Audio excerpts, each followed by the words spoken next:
Vamos ahora a utilizar la técnica del árbol de problemas que se encuentra incluida en el enfoque de marco lógico.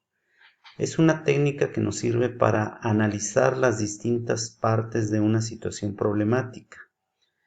Es un dibujo, hay que utilizarlo como un esquema, donde están representados tanto el tronco de un árbol como las raíces y las ramas o fronda. En la parte central, es decir, el tronco, estará enunciada la situación problemática, en tanto que en las raíces estarán enunciadas todas las situaciones problemáticas que generan el problema principal, y en la fronda estarán ubicadas las situaciones problemáticas que se derivan o que son consecuencia de la situación problemática principal, que como digo, está ubicada en el tronco del árbol. Vamos a iniciar hablando de las características generales que tiene la situación problemática a partir del grupo que está padeciendo dicho problema. En el ejemplo que yo he utilizado, el del incremento de la frecuencia de personas con obesidad u obesidad, entonces las características corresponderían a ese grupo.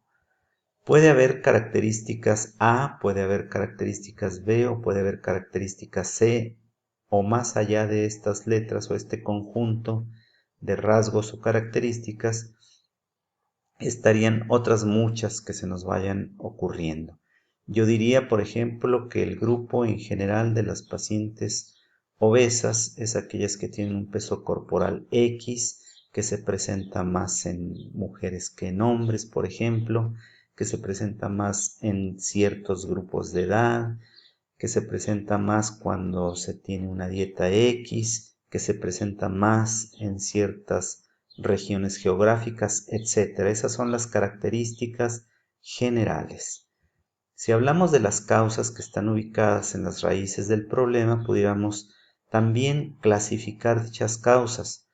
El número 1 representaría para mí, y otra vez atendiendo al ejemplo que he mencionado, a lo mejor las causas de tipo genético.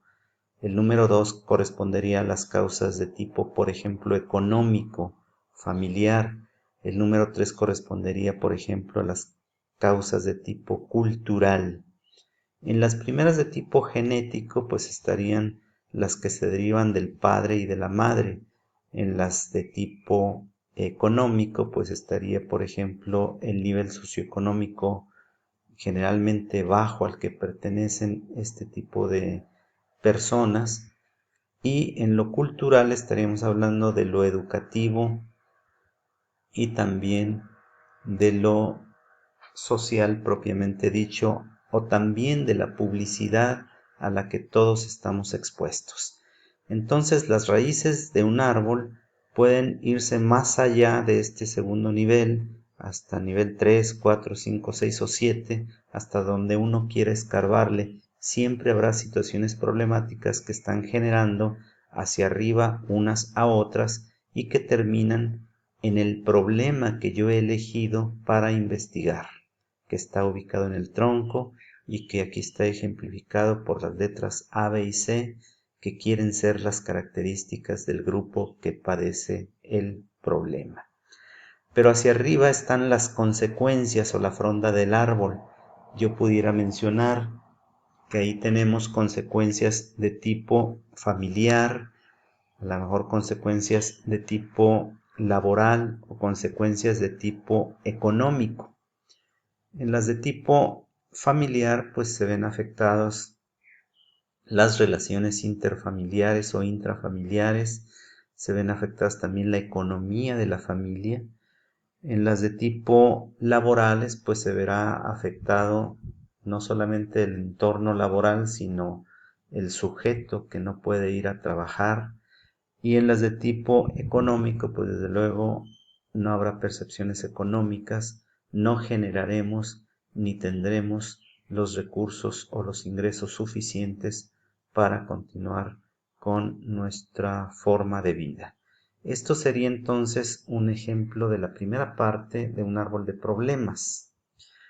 Habría que, con este conocimiento, saber cuáles son los contornos de este problema o cuáles son los entornos, de qué estamos hablando.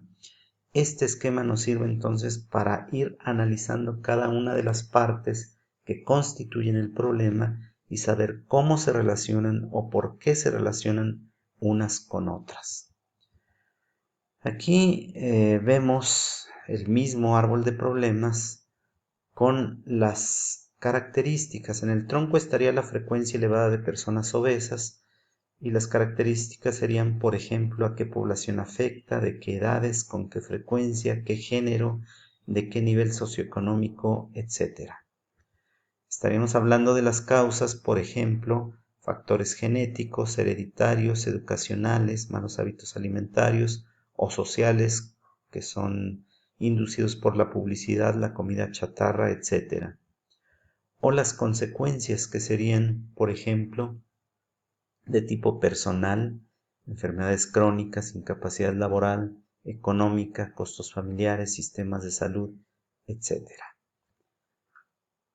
Aquí la actividad a realizar será pues desarrollar el análisis del problema que cada quien corresponda. Recordemos que venimos de ámbitos distintos, cada quien ya habrá elegido el problema general, se habrá hecho las preguntas pertinentes y aquí correspondería realizar este análisis para continuar con la siguiente sección de